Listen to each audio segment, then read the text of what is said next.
Ciao a tutti. Hello, all you profers out there. I'm Prof Jo, and this is Prof Jo Explains. So it looks like Nick Reiner did it. And now big-time defense lawyer Alan Jackson is on the case. Will he attack the police investigation? Will he say an intruder did it? Will he say it was bad meds? Will he mount an insanity defense? Will he say that some of the evidence was seized illegally and cannot be used at trial? Will he claim involuntary intoxication? Tonight we're going to hear from someone who is an award-winning LA prosecutor, so knows the LA area and knows the prosecutor's office and certainly has a very good idea of how prosecutions go in LA. Also worked with Alan Jackson in the prosecutor's office and was his partner for a while. And Josh then was a criminal defense lawyer. I don't know. We should ask him. I will ask him if he's still doing criminal defense work. But he's got a very, very, very popular and really terrific channel, Courtroom Confidential. If you have not seen it, you really should see it. So we're going to bring Josh Ritter on. Hi, Josh. Hey there. How are you? I'm fine. How are you? I'm doing great. Thank you so much for having me. Oh, God, anytime. All you need to do is wave a pinky. Sounds good. Although, for thousands of miles between us, I don't know how well that would work, but you get the idea. So I just said, I don't know if you heard that, that you had been a defense lawyer, but I don't know if you're still doing, if you still have private practice going, do you? Oh, yeah, absolutely. Yeah, I'm still taking clients. Yeah, it's becoming more and more difficult and a lot of spinning plates, but I'm still taking clients for sure. Okay. Are you doing exclusively criminal defense or do you do civil work also? What are you doing? No, it's exclusively criminal defense. I dipped my toes into some civil stuff a while back and decided it wasn't for me. And so now it's just all criminal defense. Yeah. So tell me a little about that. Of course, Alan Jackson did the same thing. Moving from prosecutor to defense, was that a difficult transition? It was, but it wasn't as difficult as I had imagined it to be in my mind. When you're in the prosecutor's office, it really is this mentality of how could you do anything else, and you really feel, listen, I enjoyed the work as a prosecutor. I really, really was happy being a prosecutor. But you begin to kind of adopt this idea that like, how could you possibly ever go to the dark side and defend these people? And when I decided to leave the office, there's a number of reasons. A lot of it just had to do with kind of personal growth and wanting to try something new. But I remember I struggled with the idea of just that, like, am I going to be able to morally, ethically step to the other side and defend these quote unquote people?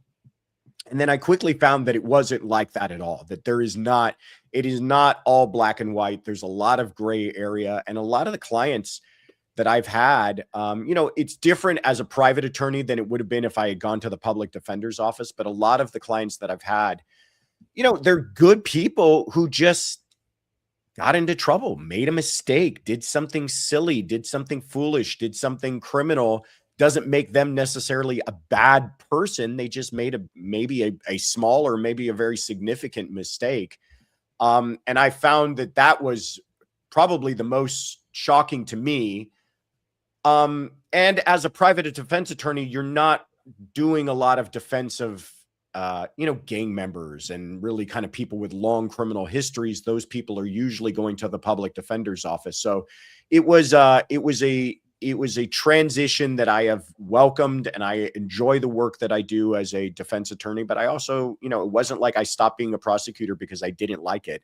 I stopped doing it because I just wanted something new. Yeah, I did it only for a little while. I was sabbatical from teaching, and I really loved it for the period of time that I did it. But part of my reasons are, they're not elevated. I just loved getting in front of a jury. I love the performance element. So there's nothing like it. It's fun stuff. Yeah, it is. It is. So, you get, I see, and I know you must see in your chat, people who keep saying, I cannot understand how someone would defend someone who did a heinous crime, Right. Something involving children. And I'm sure you feel the way I do, that it's not only part of a lawyer's responsibility, but in some ways it may be the highest calling. Can you Yeah. talk a little about that? Yeah. I will say too, as a private attorney, I have the luxury of deciding what cases I am and will not take. And there are some that I just say, I'm not the right fit for this type of case. I cannot get behind this case the way that this client may deserve. And so I'll say, listen, you should probably find someone else. And that happens quite often. But there, to your point, it's a difficult job. And a lot of it has to do with being able to stand next to someone who's been accused of something really atrocious. And I think separating the idea that you don't condone what they're accused of, you're not trying to say that somehow what they are accused of doing isn't illegal or shouldn't be wrong, but you're saying this person deserves to have this done properly. And that means making sure that the government doesn't just run roughshod all over their rights, and making sure that they get a proper defense, and making sure that all the witnesses are cross-examined and that every piece of evidence is scrutinized, because these people's lives are at stake as well. The client, the defendant I'm talking about, they have their entire life sometimes at stake.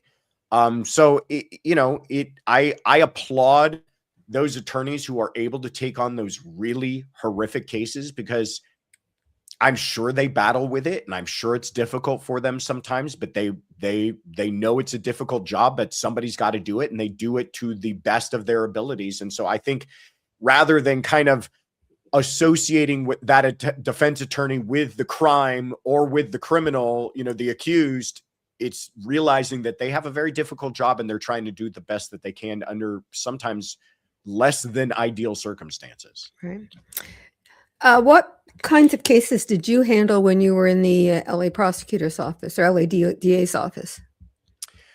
Everything. I mean, when they start Los Angeles is the largest. Little fun fact: Los Angeles DA's office, the county of Los Angeles, is the largest prosecutorial agency in the world, is what we were told. It's certainly in the United States.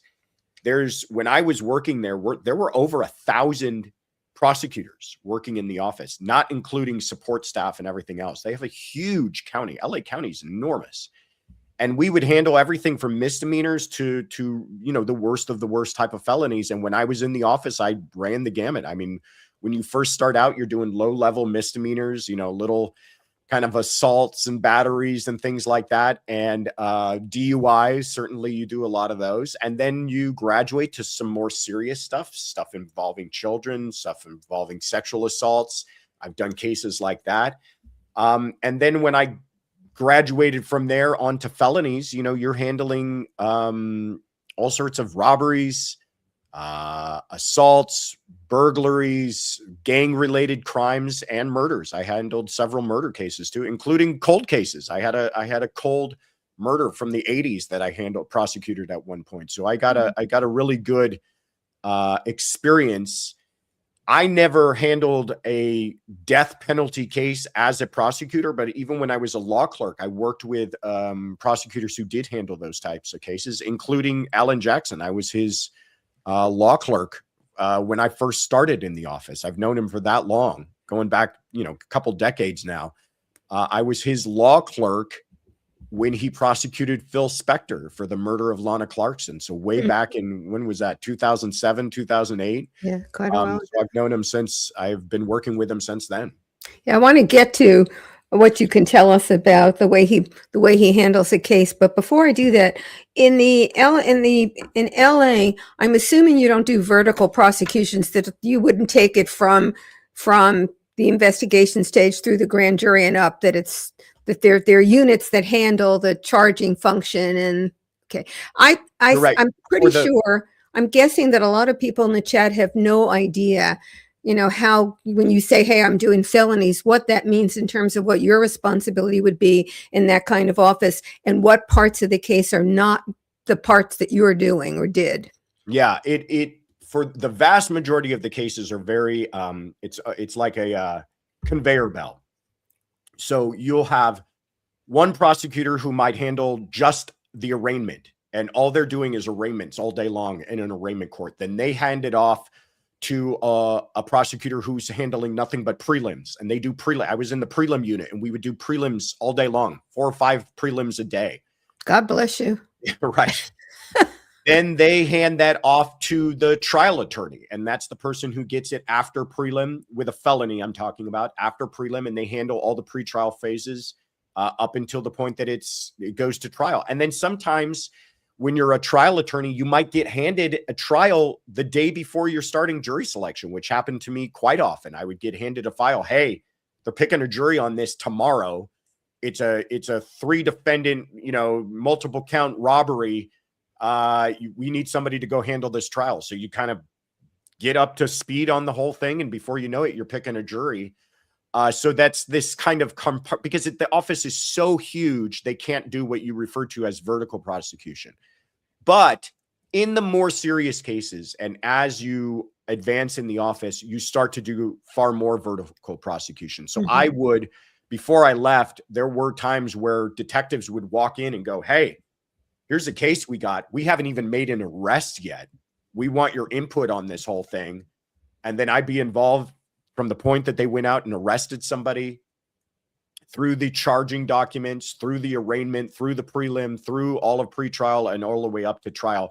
And that's how the far more serious cases, like we're going to talk about the Reiner case today, that is not being handed off to a bunch of DAs. There have been 2 specially assigned DAs from the very beginning who are going to be handling this thing, and they're very experienced, and they'll know everything about it from soup to nuts, all the way up to trial.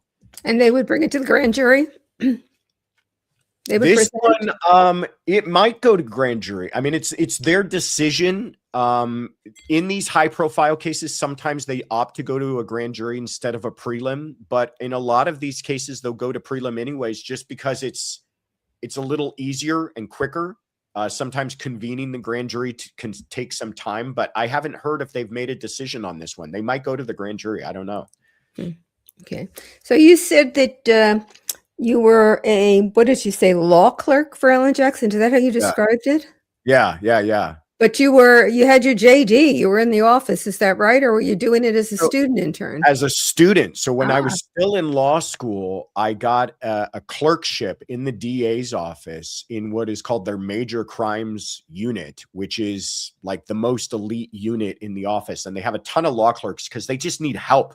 There's so much discovery, so much law and motion work to be done that we were just kind of the worker bees working under a lot of these attorneys. So I got to watch and be under some of the most experienced attorneys in that office. And one of them, I was assigned to work with Alan on that Phil Spector case. So I had not graduated yet from law school. Once I graduated, took the bar exam, and then I applied to the DA's office and got hired. Then you go right back to the very beginning. You go back to doing misdemeanors. So you go from all these high profile stuff to back to the, handling DUIs and little. Yeah, but now you're the guy in charge. Right. Yeah. So what was he like to work for? He's brilliant. I mean, he's an incredibly hardworking. I would say if I had to, first think about the ways to describe him, I think that tenacity is probably the most outstanding quality that he has. He's one of the hardest working attorneys I've ever worked with. Taught me a lot, certainly about that, but he would know everything about his case. There's nothing that he would phone it in on, nothing that even work that the law clerks were assigned to do, he was well aware of what was going on and every piece of evidence in a case. He's also incredibly skilled in the courtroom, which we see, in which a lot of people are familiar with him about, is his skill inside of a courtroom. But that, though it's based on a lot of kind of natural talent, That's not just coming from, he got handed a file and walked into a courtroom and dazzled everybody. He knows the case so well, which allows him to be so effective inside of court. So he takes these things incredibly seriously. When he was a prosecutor, he was one of those attorneys that they would hand the most difficult cases in the office to, because they knew he could handle it. Do you know how long he was a prosecutor? I want to say probably closer to 20 years. I think he was there. He was going to be, by the way, this was his calling. He actually ran for DA to be the top position in that office, and lost to a woman by the name of Jackie Lacey, who was the prosecutor, the DA in LA County for about 8 years or so, maybe longer. And it was only after he lost that he kind of started to reevaluate his future and decided, well, I've done everything. I've tried the most difficult cases. I tried to run the office. That didn't work out. So then he looked outside and decided to go into private practice. And also probably a little uncomfortable to have as your boss the person you ran against for the job. Right. I mean, everybody can be adults and professional about it, but it still has to be a little uncomfortable. Yeah, I'm sure that played a role. I'm sure it was kind of like he realized he probably worn out his welcome a little bit and decided to go. But, he had a lot of fans when he left the office. He was one of the most, well-respected attorneys in that office. So now that he's defending against lawyers in the office, and, that's a bad way to put it, but, I think it captures it. Do you think he's still held in high regard by the prosecutors in the office? I think he's certainly respected as being a force to deal with. Absolutely. I know that when he has picked up a client, that the DAs on the other side of that are thinking to themselves, "Oh God, I'm in for some work." Mm-hmm. But I think part of being a tenacious advocate as a defense attorney, it's going to rub some people the wrong way. So I am sure there are DAs who kind of view him now, don't know his history, and view him now as just, oh, here comes another one of those defense attorneys, with his dirty tricks and whatever else. But I will say too, that I think he's also one of the most ethical attorneys I've ever worked with. I mean, he was very cognizant of never doing anything to put his bar card at risk. And he's going to certainly advocate and do whatever he has to zealously on behalf of his client, but anything short of breaking the rules, for sure. I'm assuming, without knowing, just from other situations, that his relationship with law enforcement may be a little rockier. Yeah. One of the cases that him and I worked on when I first left the office and joined his law firm as a defense attorney was a case where it was heavily about how poorly we felt the investigation was done. So we went after some LAPD officers pretty heavy, and it caused quite a stir. I mean, there was some fallout. Some officers got reassigned and everything after that case was done. And I'm sure that he and probably I as well earned a little bit of a deserved and probably not so deserved reputation from that. But, it's kind of part of the whole process, right?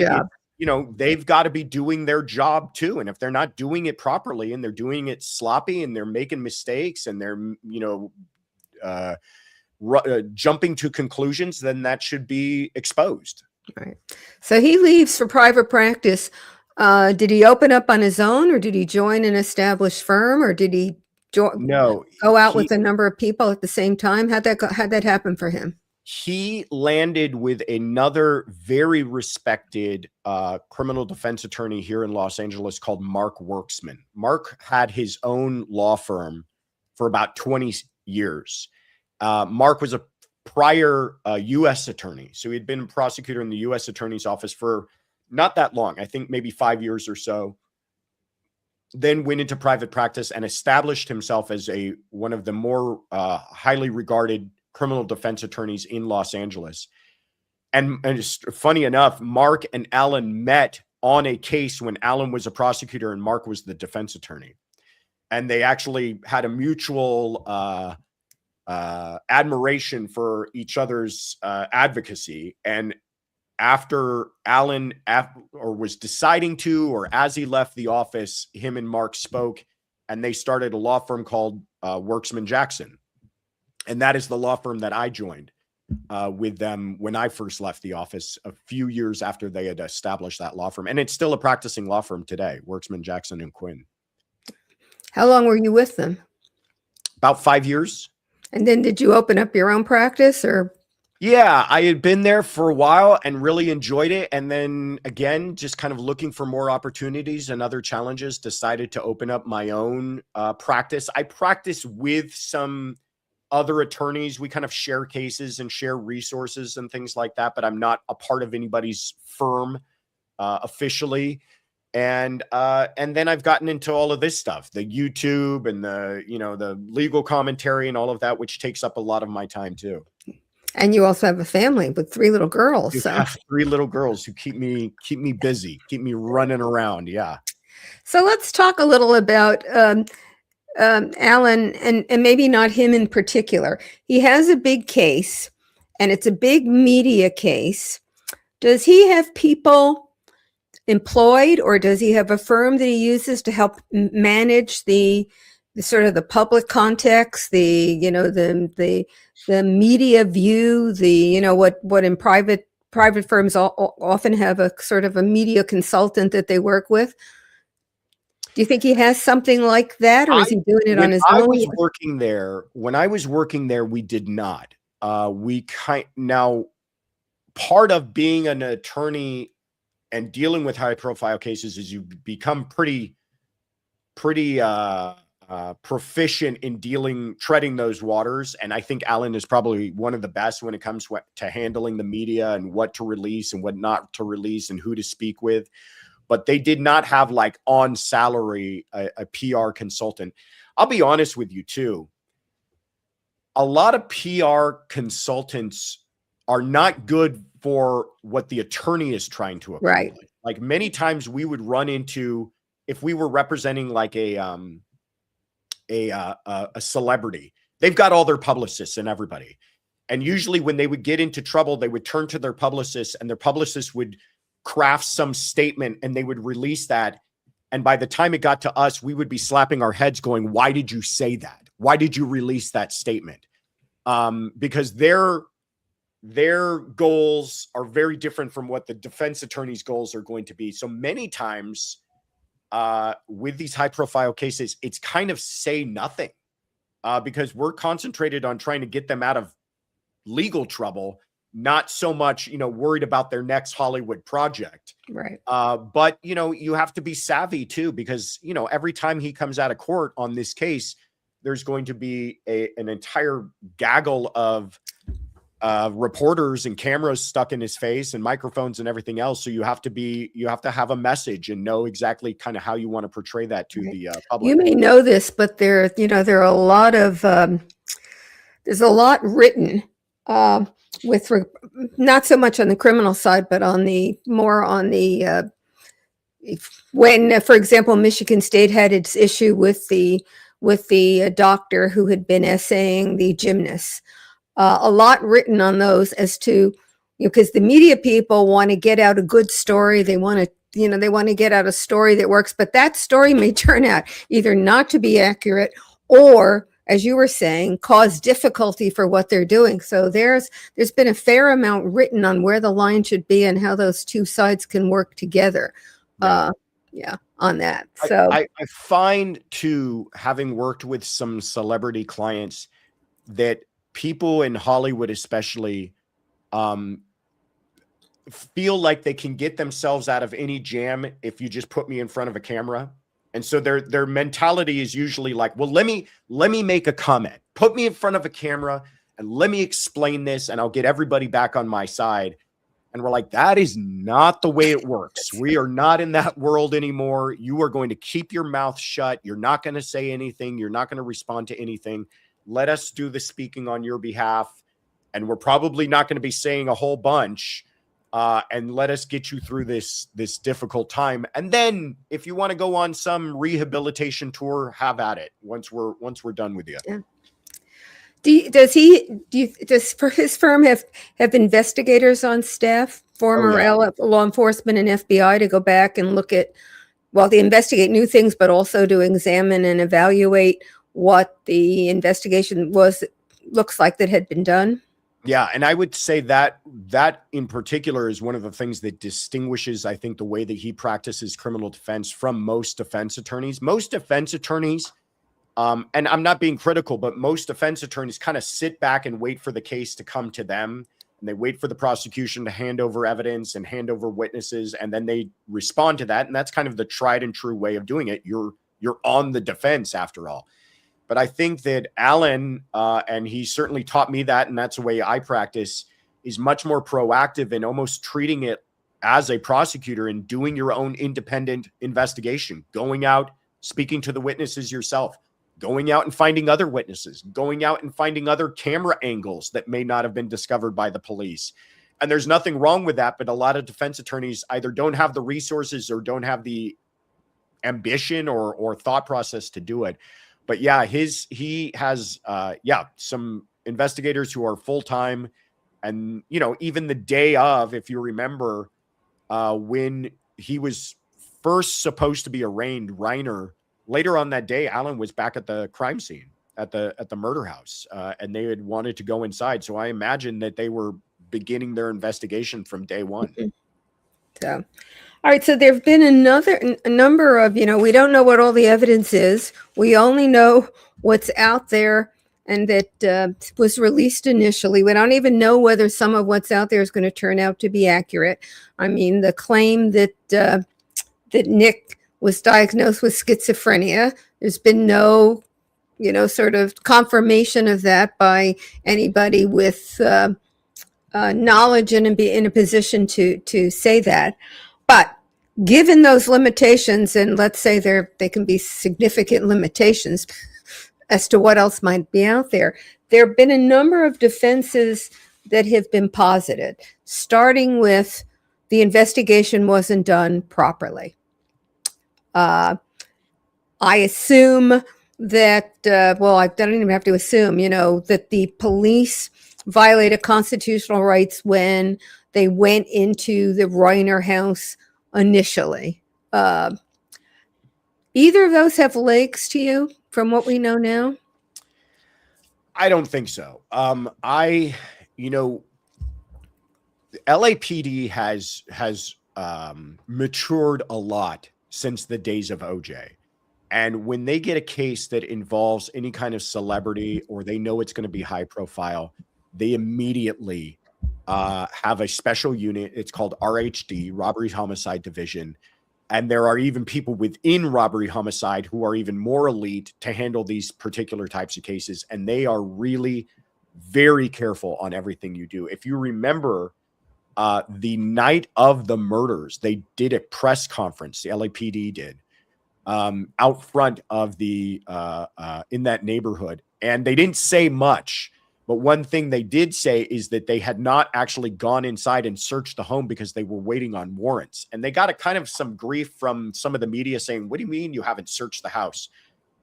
Well, they're doing things the right way, because they're looking at this as every single thing they do is going to be scrutinized by some attorney later on. So they were careful, and they made sure, I'm sure they cleared the house to make sure there wasn't somebody there with a gun or a knife.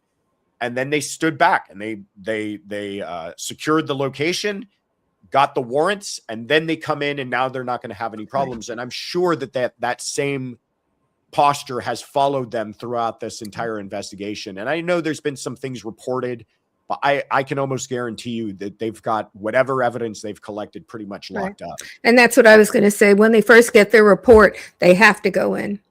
Yeah. I mean, there's no way that police can do their job and sit outside waiting for a warrant when there's a claim that there's been some sort of violent crime inside, and you don't know whether the perpetrator is still inside. You don't even know whether the victims might still be alive. You have to go in. Right. And you said cleared. And what Josh is talking about, for those who who have not been in the weeds on this sort of stuff is, the perpetrator might still be in the house. So you have to do enough to know that you don't have somebody armed with a knife ready to pounce on someone in the house. They have to do that sort of thing first. And then the actual search, they're really looking at things and trying to find evidence, is what you then present to a magistrate or a judge to get a warrant for. Yeah. Yeah. And by the way, they can get these warrants fairly quickly too. Right. If people think that means they have to wait for the courts open, that's not true. There are judges on 24-hour call, and they oftentimes get calls from cops in the middle of the night saying, here's what I've got. Give me a warrant to go into this location. And they can have that done within a matter of, an hour or two. Right. And they do that. They do it telephonically. Some of them, yeah. The judges will sign off on a warrant electronically. Yeah. Right. And the same thing at the hotel, when we have information that I think it was one of the maids then called and said that she had found blood and things.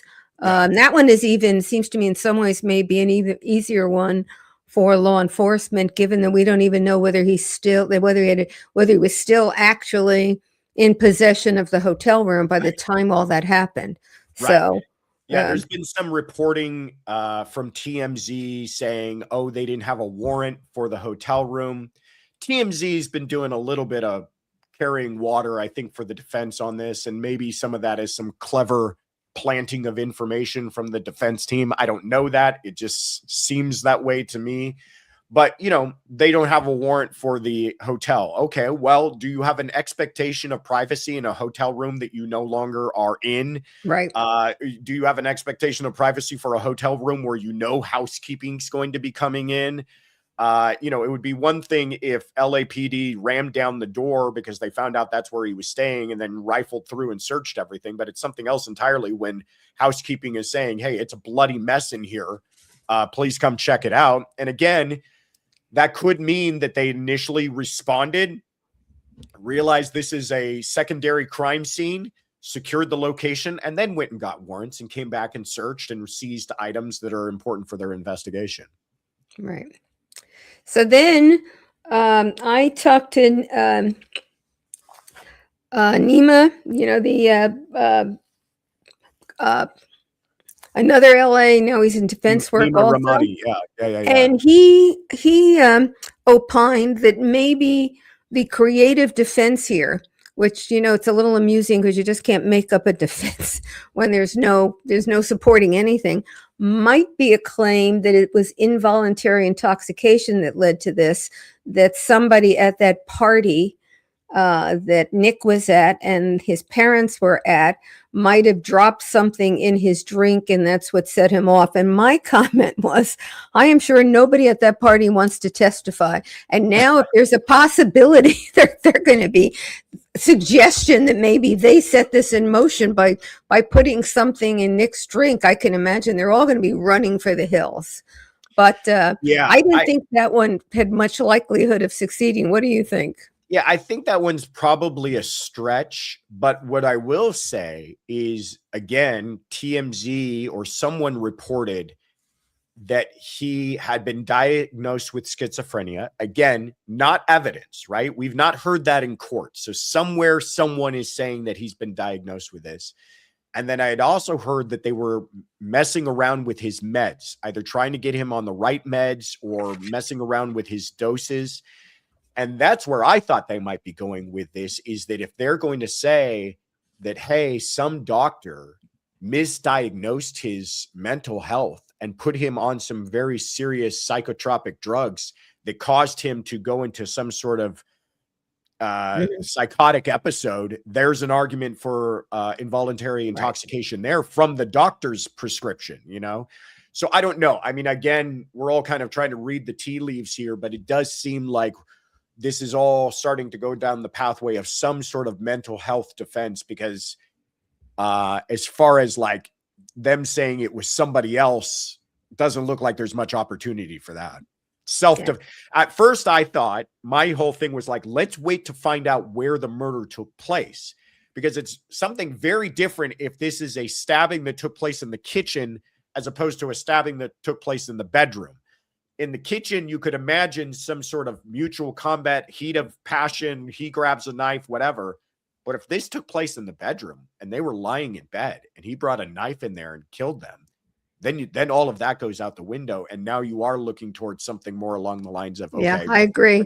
I said the idea that he could possibly claim self-defense when I imagined that the Reiners didn't have a knife sitting in their, in their night table for him to grab and use. And you can't use self-defense if you put yourself in the situation, assuming that he was afraid of his parents and they were able to attack him. It still doesn't work if you voluntarily stuck yourself in the position and then say, oh my God, now I've got to do something. So yeah, I don't think that one's going to work either. I agree with you. It's got to be either the meds or a straight out insanity defense here. But these are the things that Alan Jackson and his firm would be looking into right now with the investigators to see whether there's anything that supports any of these possible directions for the defense. Oh, sure. And I can guarantee you they have probably called and retained every major psychiatric expert in the country at this point. Like I can't, depending on what resources they're working with, I imagine they've called every major name who can testify to this and given that person a retainer, at least for consultation, to get them locked up for the potential of this going to some sort of NGI defense at trial. And that's what, it could turn into. I don't know. I don't believe Alan has ever done a not guilty insanity defense. I think he's dealt with it as a prosecutor. We all had, but I don't know if he's ever done that as a defense. So this is a very different type of trial. It's one thing, going back to kind of Karen Reed and what a lot of people know him from, that was a very different case. That was a case where you're saying, you've got the wrong person. The investigation was all sideways. My client's completely innocent and had nothing to do with this, to going to, okay, my client did it, but here's the reasons why you should understand that he shouldn't be held responsible for it. And here's all the experts I'm going to call to explain that to you. Those are very different types of cases. So what's your instinct about that? I know that it will be, if they go with an insanity defense, it will be bifurcated. There will be, the first part will be the evidence as to whether he committed the crime. And then the second part, assuming that that's a yes, the second part will be not guilty by reason of insanity. But what's your instinct? Should they just plead out on the we did it, or actually fight the first part given the facts as we know them? That's a great question. So what I imagine the strategy would be, because you can't have it both ways in a case like this. You can't go, my client's innocent, my client didn't do it, somebody else did it, you've got the wrong person, and go after all of the investigation. And then if you lose, turn around and say, okay, well, he did do it, but he was suffering from these issues and we're going to tell you why you should excuse him. That is a pivot for the ages. And I just don't think that, I think you would blow your credibility with the jury, because it's the same jury. It's a bifurcated trial, but it's the same jury. So I don't think you can do that. I don't think you can make that kind of a 180 and turn around and say, okay, now that you think he did it, let me tell you why you should excuse him. So I don't think that they would take a plea, but I think that you might see a much more soft-handed approach to the guilt phase, where maybe they're going to cross-examine, maybe they're going to make sure that the police did their investigation properly, but it's probably going to be much more focused on what was his behavior like before and after, and is that indicative of mental duress, setting up their arguments for the guilt, or not the guilt, but the insanity phase of the trial. I don't know if you've listened to any of there were interviews done by a channel called Dopey Nation. No. And the channel name tells you something about them. It started out by being the channel of two, at that point, former addicts. And they did at least 2 full interviews with Nick around the time that that movie came out. And before the last interview that they did with him, it's hard to tell how many exactly because they broke it down into episodes. But one of the 2, who was a channel presenter, died of an overdose. And the channel so the interviews with him have some really, I think, telling admissions from him. There's one didn't want to played the clips a couple of days ago, but one was Nick describing he was in a rehab institution and he wanted drugs and they wouldn't give him drugs. So he went out and decided he got a rock, and they had what he called a chapel, but it was a building that this facility really liked. And he took a rock and threw it through apparently from what you could tell, a fancy window in order to get them to decide that he really needed drugs. There are a couple of other descriptions like that, including when he and Rob were on that tour after the movie, where he said he had to pretend, to answer those questions in a way that would promote the movie, but then he would go out and smoke a joint. He also said that he thought for him, abstinence didn't work, that he had to at least have marijuana and maybe a little more than that. It was hard to tell because it was hard to tell. First of all, it was hard to tell when he was telling the truth, but it was also hard to tell what type drug he really was talking about. All those things. Let me hear your view as to how not helpful they will be to the defense. Yeah, I mean, I think a common misnomer for people when they hear about insanity is they think that all the defense has to show is that the person had problems and that, he was diagnosed with some issue and therefore he's going to plead insanity and he's going to win and not go to jail. Or that, he can say, well, I was hallucinating and I shouldn't be held responsible for what I did. The criminal definition of insanity is very narrow, and it really asks a very specific question on, yes, if you have a mental illness or a mental defect, but did that cause you to not be able to appreciate the consequences of your actions and whether or not what you were doing in that moment was either morally or legally wrong? And if the answer to that is no, then it doesn't matter. It doesn't matter if you've got schizophrenia. It doesn't matter if you were on drugs. It doesn't matter any of that. If you were able to appreciate what you were doing was wrong in the moment, then you're still held criminally responsible. So what prosecutors often point towards is, how is the person behaving before or after? And are those behaviors indicative of a person who appreciates what they were doing was wrong? So to use Reiner's case, for example, he didn't stick around and play the bongo drums in his underwear waiting for the police to show up because he didn't feel that he did anything wrong. He fled the scene. He not only fled the scene, but he went to a different location, got a hotel room in the middle of the night, and apparently washed all the blood off of him. And then he went from that location downtown for some reason that we're not aware of at this point. But he certainly was not behaving as someone who didn't care about whether or not he got caught, which to me indicates a person who might have appreciated what they did was wrong. All of that we call, consciousness of guilt evidence, but it's also evidence that you are not legally insane at the time. So yes, schizophrenia, yes, drugs, sure. But as long as you're behaving in a way that someone who knows that they just committed murder and murder is wrong, you're still going to be on the hook criminally. The way I always explain it to people is, if your defense is the dog told me to kill, that's one thing. But as long as you understand that killing is still wrong, you're still criminally sane as far as the law is concerned. Yeah. Talk about or analyze the information we have of his behavior at the party. Walking up to people and saying, are you famous? That sort of thing. Yeah.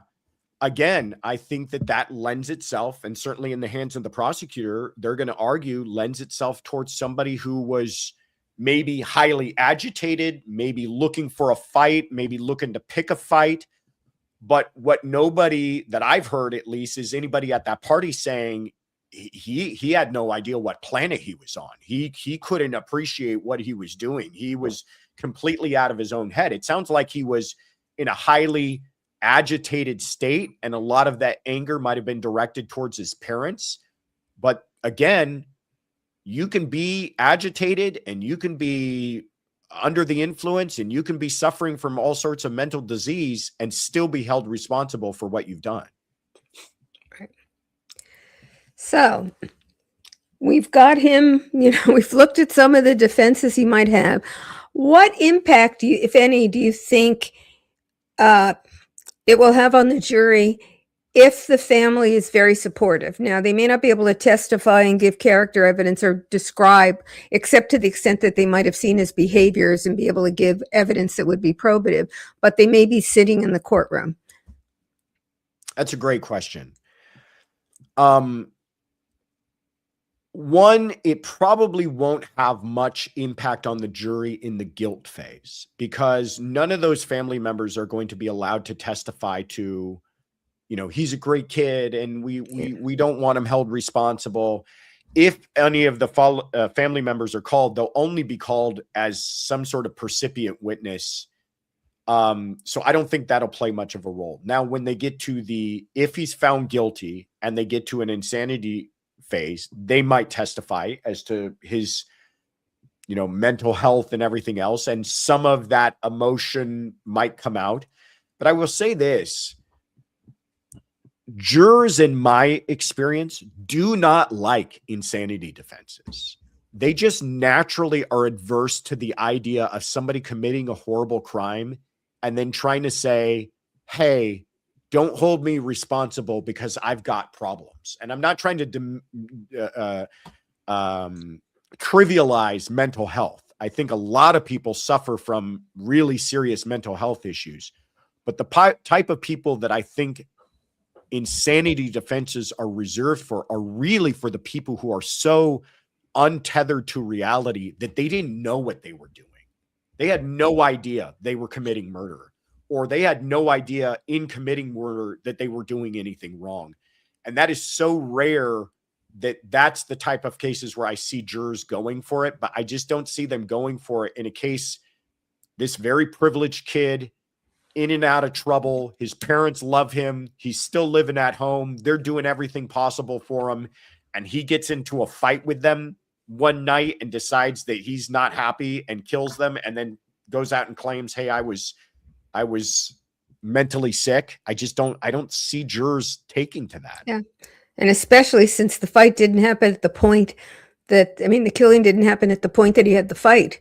He affirmatively took the time and went to the house and went to the room with the knife. I just think that's really a big hurdle to get over here.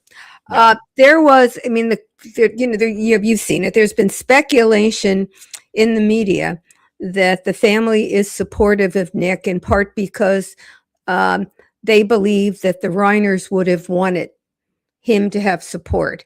And yesterday and today, there were some comments by someone who is in prison right now, convicted murderer Nanan Williams, who had been befriended by the Reiners, and he says he was befriended by them, but so does the daughter.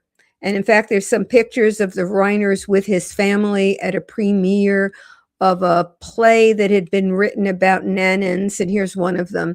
You can see the Reiners, and that's some of Nanan's family with them.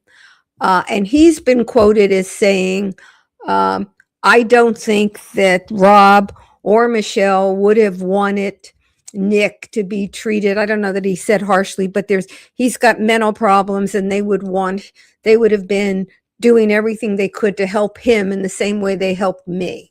So it's at least a little forecasting that maybe some of the media reports that the family will be supportive are going to be accurate. And this is a picture of the Reiners with the woman on Rob's right, is a woman who married Nanan while he was in prison. So anyway, that's out there. I think showing that the family at least is trying to be understanding, maybe. Yeah.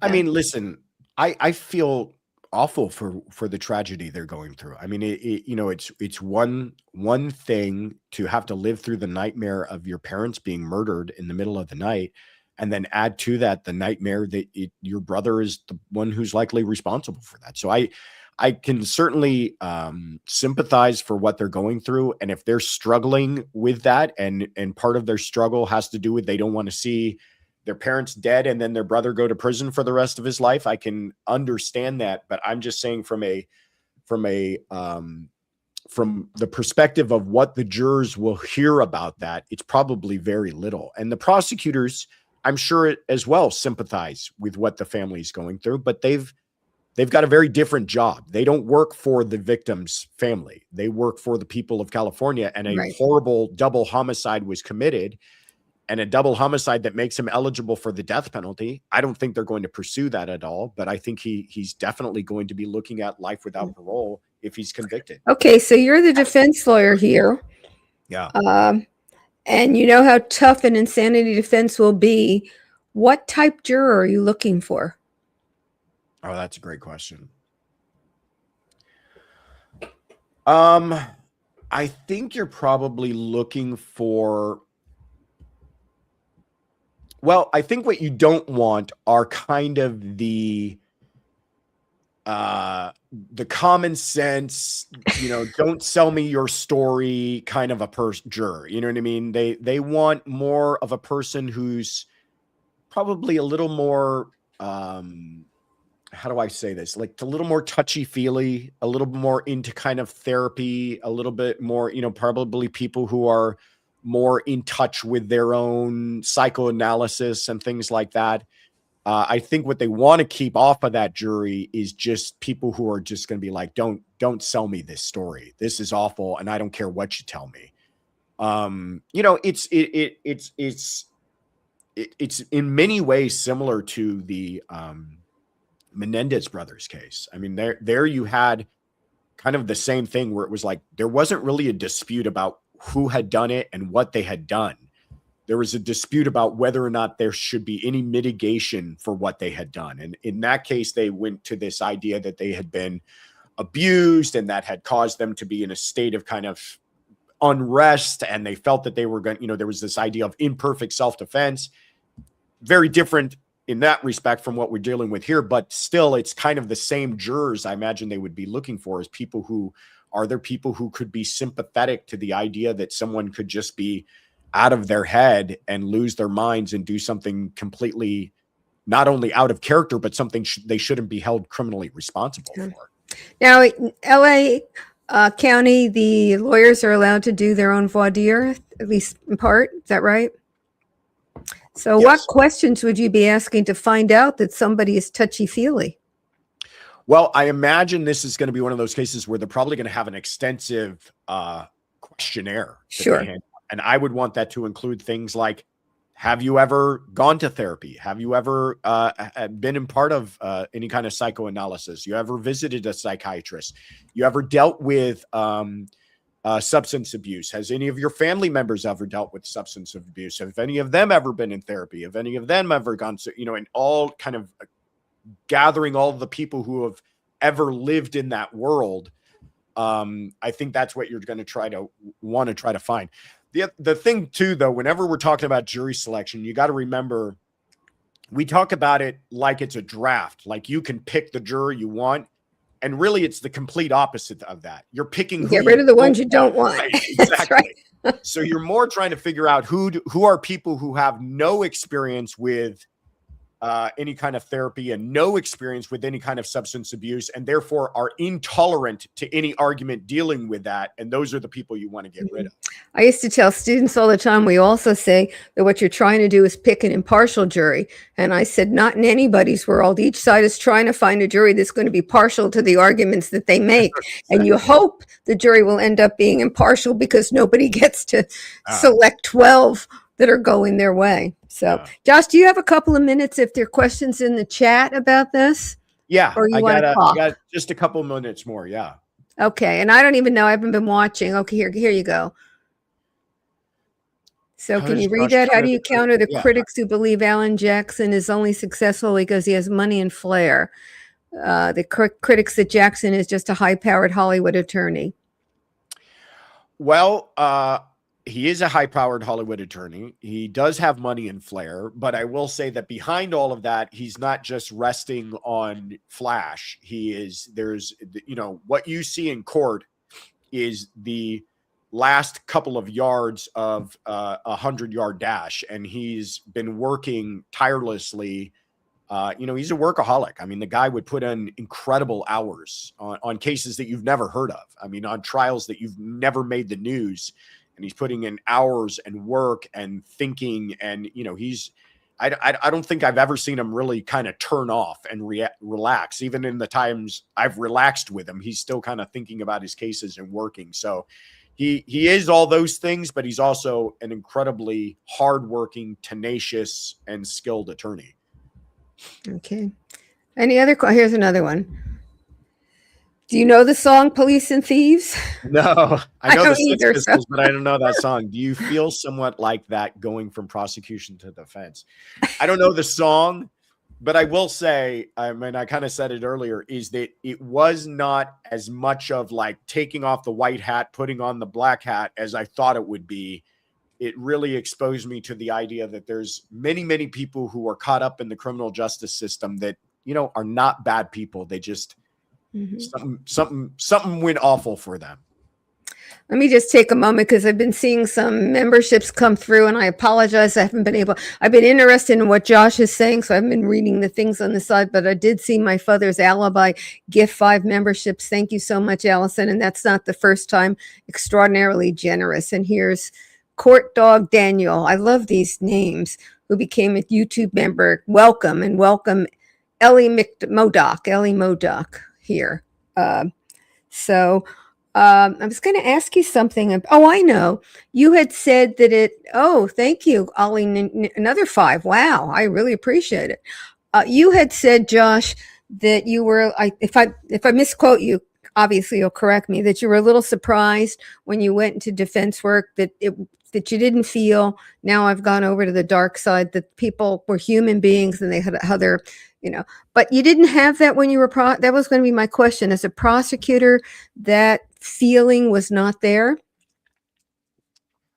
Well, you try to realize that the people that you're dealing with are not just a name on a file, that it's actual human beings, and you do your best. But I will tell you that when day after day, you're dealing with people who've done horrific things, and each of those people have a rap sheet as long as your arm, and they've been in and out of the system, you kind of get a little institutionalized to think that every file comes your way is just another bad guy doing another bad thing. And so every once in a while you needed to wake yourself up and go, oh, wait a minute. No, this is a human being. I mean, I remember vividly a point when I was a prosecutor where I was trying to get, I was having a discussion with a defense attorney, and I was so frustrated because I felt like we had given a very generous offer. And the offer was for low-term prison, meaning that person was, we were asking, I think, for like 16 months prison, which is very, very low as far as prison time goes. And I'm like, what's going on here? What's the holdup? Why are we going to trial? Why won't he take the plea? And the defense attorney looked me square in the eye and said, he's never been to prison before. And it was like, oh, that's rough. Like, for somebody who's never been to prison and now you're asking them to go off to prison for about 1.5 years. Okay, I kind of get it. And it kind of shocked me out of that. Well, you probably didn't see that comment go by, but Hippie Mimi, I think it was, said you've changed your opinion of defense lawyers. So Oh, good. kudos to I'm glad to you. hear that. Kudos to you. And then there was a question about would you take a recovering addict? This is Sharky Sharona on this jury. I would think that, boy, well, let me hear you. Go ahead. Yeah. So this is a great question, because I think a lot of people would say, yeah, I would. But my experience is that oftentimes when you pick a person who seems to be similarly postured to the defendant, it's not helpful, because those people go, I've been through everything this kid has been through, and I didn't murder my parents. I've had rough times and struggles, and I didn't do this awful thing. That has been my experience. I think that might be something a little tricky, and maybe something they'd want to avoid. That was my thought too. Yeah. So I know you're busy. If there's one more question up, and then we'll stop. And if something doesn't come up, okay. What, according to you, is going on between the LAPD and the medical examiner? This is the second case where they've restricted medical examiner's report from being made public. Do you think it's preventative measure or an ego trip? This is a great question. So for whatever reason, they've asked for the medical examiner's report in this case to be sealed. I don't think it's an ego trip, but I think that you're starting to see this more often as it's not just traditional media that's following these cases now. Now it's, all of us, alternative media and YouTube and everybody else online. And I think that the law enforcement's becoming kind of far more protective of things. And so, they want to make sure that their evidence doesn't get out there to the extent that it might influence potential jurors, or people might come up with wild theories online that might influence people. I kind of understand it. But I am also cognizant that it could be a slippery slope to shutting down more and more transparency. And that's something I'm fearful of. So the arraignment is tomorrow, I believe. Yeah. Going to be pretty quick. You don't expect anything dramatic to happen at the arraignment? Well, I'll give you a prediction, and everybody watching. I am suspicious, though nobody said this. I would not be shocked if Alan goes into court and does what's called declaring a doubt as to his client's competency, which would pause the proceedings immediately and have Reiner go into to be mentally evaluated. I think I could kind of almost see that happening, where they're going to say, listen, he is so out of it, he can't even participate in his own defense, and we want him mentally evaluated. That's my guess. I could be wrong. If I'm wrong, then it probably will be a fairly straightforward proceeding. They're probably just going to be picking future dates and everything else. If he's arraigned, he's going to enter a plea of not guilty. He doesn't even need to say if it's not guilty by reason of insanity today. They can make that determination later on. But if he's not doing what I said, then I think it's one of those things. Wouldn't it be pretty quick, even if he does say that? I mean, what kind of argument could the prosecution make? There is no argument. There is no argument. If he yeah. declares a doubt, that's it. Nobody gets to second guess it. Prosecution doesn't make an argument. Judge doesn't make an argument. They just immediately put him into evaluation. So our guess is quick one way or the other, but one will be more interesting. Yeah, right. Well, before you go, what's going on your channel coming up? Oh, thank you so much. Thank you for having me. Thank you for everybody being here, listening and watching. Yeah, I would encourage everybody, if you're not already a subscriber to Courtroom Confidential, please come subscribe. We'd love to have you. We do live streams every single week, usually on Mondays, Wednesdays, and Fridays.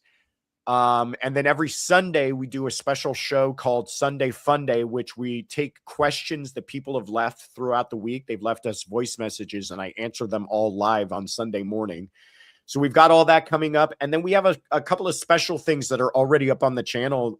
We put 10 trials to look forward to in 2026. So that's been getting a lot of attention. Please check that out.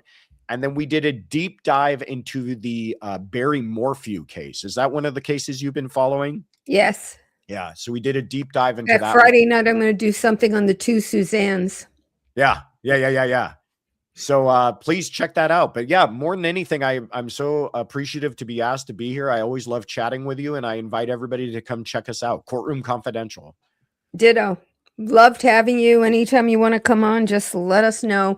I'm sure I've been reading the chats, but I've been glancing, and they've all been just glowing. Oh, and good. I can second the channel. What Josh does on that channel is really interesting, and the Sunday Fun Day really is a Sunday Fun Day. so thanks a lot. We will hold on a minute, but we'll let you go. All right. Appreciate your time. All right. Bye-bye. Take care, everybody. Okay. I hope that was helpful. I'm seeing from the comments in the chat that it was, and I hope I got some of the questions that you wanted answered as to how a defense lawyer operates and what we're likely to see from Alan Jackson in this trial coming up. At least that was my intent, and that's what I tried to get somebody who's on the ground in LA and knows Alan Jackson to be able to, give us a better picture of what may occur, what's going to happen. As for me, as you heard, I'm going to do something on the two Suzannes, so Suzanne Simpson and Suzanne Morphew, both of whom are murder victims. And I said Friday night, but it won't be Friday night. I'm going to have to do it on Thursday night because I've got a conflict that I've had forever that I can't get out of on Friday night. I hope you will be able to join. It'll be at 7:00 on Thursday night. And I don't know. I'm trying to think if there's anything coming up, working on what I want to do for next Tuesday. I've got a million ideas. If there's something you really want to hear something on, if you send something to me at profjo@gmail.com, I will take a look and see if it's possible to do. And I will be doing, at least the plan is, to do the oral arguments both on Charlie Adelson. The Adelsons never go away. They're always lurking in the background, and sooner or later they come to the forefront again. And this is Charlie's turn in the forefront. And also on, now I'm blanking on his name. This will come, the Murdaugh. His appeal is also coming up. And for those of you who are members, we will have a members only coming up the beginning of February. And the last one that we did wanted to look at the briefs in the Murdaugh appeal and look at them more closely so that they have a better idea of what's going to be argued and what to look for. So we'll be doing that this time. And I see that Josephine Santamora, there it is, gave me a super sticker. Thank you so much. And thank you for being a subscriber. I can't thank you enough for all these things. It amazes me over and over again, but it also pleases the hell out of me. Excuse my language. When I'm talking to a former prosecutor, I start talking like a prosecutor. Prosecutors don't always use the King's English. That's for sure. So I'm going to end this time. I did a few pet peeves in the past, and I've got a pet peeve this time. Oh, you know what? Also, I have to do. I had been asked if I would put the sequined Christmas hat on my head, and I said on January 6th I would, because this is the end of the Christmas season, and even though I look terrible in a baseball cap, I said I would, so I'm going to. But no pictures. There you are. There I am with my Christmas tree hat on my head. Okay. So I want to do a pet peeve, and this one may not be a pet peeve that many of you will share. I think most of my pet peeves is anyone's pet peeves. We all have the same ones, but this one maybe not, because I'm a stickler for grammar, and I get really, really unhappy when I hear really bad grammatical errors. And this one has bothered me and bothers me all the time, because it's the use of the word indicate. And forever, so many people use indicate as though it were a synonym for is. In other words, indicate is the same as saying is. And it's not true. Indicate is a very soft word. It means seems or appears to be or suggests. It does not state a fact emphatically. If Mary told you that she saw John hit George, then say, Mary told me John hit George. But so many people, including the police, all the time say, Mary indicated to me that John hit George. Well, that means she didn't say it to you, but somehow you divine from what she said that that's what she meant. It is not as strong. If John confesses to a bank robbery, then say John confessed he robbed the bank. Don't say John indicated that he robbed the bank. Again, the two are not equivalent. So that's being shared by this grammar-loving, persnickety Prof Jo. And I know for most of you, you have that doesn't resonate, but I decided I was going to, I don't know what it would be, assert presenter privilege and do it anyway because it drives me nuts. And I just heard a law enforcement officer in the last couple of days do it again. So I thought I would do it. And I see I don't want to say this about proffers, but I have to. I see a lot of liars in the chat because they tell me that hat looks good on me and I know it doesn't look good on me. But in any event, if you're not a member, please think about being a member. If you haven't subscribed, please subscribe. It doesn't cost you a thing. You just hit the little button and it helps the algorithm. If you would hit like, that also helps the logarithm. And you can it's not boost, it's something else. That also helps the logarithm. So anything that helps the logarithm helps me keep this channel going. For those of you who said they really like the channel, I believe that you do, but I would really like for you to show me by hitting like or becoming a subscriber. I wouldn't ask you to do anything that costs you money. That's a horse of a different color, as we say. But in any event, ciao a tutti, ciao proffers. I hope I'll see many of you Thursday night. So long.